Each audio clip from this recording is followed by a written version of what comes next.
This is the Jets Drive of the Game, presented by Tri-Honda Dealers.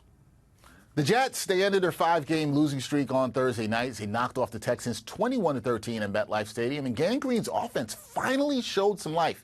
So we're going to discuss all of that on Jets Drive of the Game. We're going to do it with New York Post Jets beat writer Brian Costello, who joins me now. Brian, how are you doing?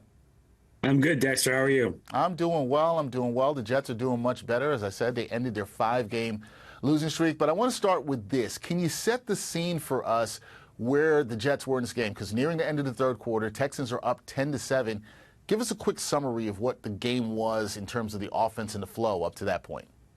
Yeah, well, they had no flow in the first half. Aaron Rodgers had 32 passing yards. They had 69 total yards in the game in the first half. The offense looked dead completely. They come on the second half, though, they get the ball to start, and they drive down, and they score a touchdown to Garrett Wilson. And so they were started going, but then the Texans answered with a field goal, so they were down 10-7 when this drive began. Yep, and that's what happened. Now, 12 plays later, the Jets finally take the lead. Break down that drive for us, where they were able to take the lead. What did you see the Jets do well offensively on that drive?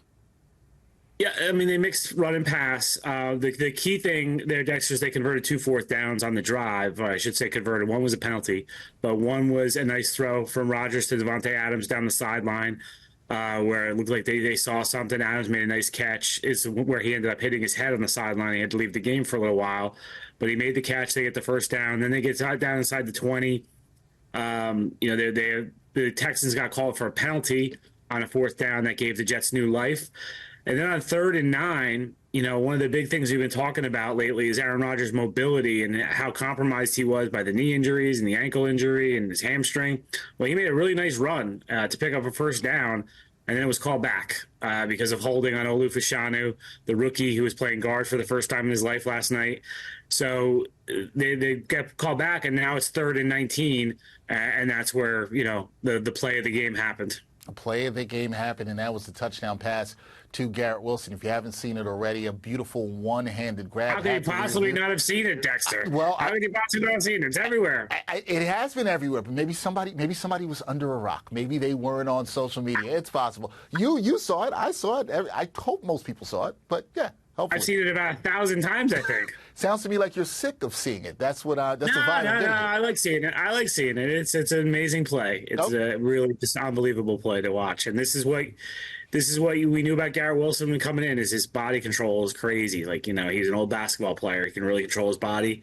And we've seen it before, but never quite like that, as spectacular as that one. Never quite as spectacular as that one. Where does that catch stack up in terms of what you've seen in your career covering football? Because it's right up there with the Odell Beckham Jr. catch that we saw years ago. I was in the building for that one. Where do you rank this one, Brian, in terms of catches that you've seen in your career? Yeah, I was not in the building for Odell Beckham. I was in Detroit. The Jets were playing in Detroit against Buffalo. Remember that snowstorm in Buffalo, and moving into Detroit, and I was watching that game in a bar and seeing that. This one has to be at the top right now for me in terms of football. I will say, Dexter, I covered baseball in a previous life, and Andy Chavez's catch in 2006 is probably still the #1 catch of all that I've seen. But football-wise, I think this one's probably at the top. I can't think of any others that really are in the conversation even as good as what Garrett Wilson did last night. Now, I think what's interesting right there, Brian, you talked about your previous life covering baseball. You mentioned the Andy Chavez catch. That was a catch at the time that Mets fans thought was going to turn the momentum around for them. It did not. The Mets did not win that Game 7. Lost the game. Yep. Did this catch by Garrett Wilson, did this turn momentum around for this Jets team? Yeah. Not only in this game, because obviously it did in the game, but also for the season? I wouldn't go there, Dexter. I mean, let's see what happens over the next 2 months. And even if they go on, they win, I don't think we're going to go, that catch changed the season. They did score a touchdown before this drive where Garrett Wilson made another one-handed catch. So the offense was starting to click already before this one.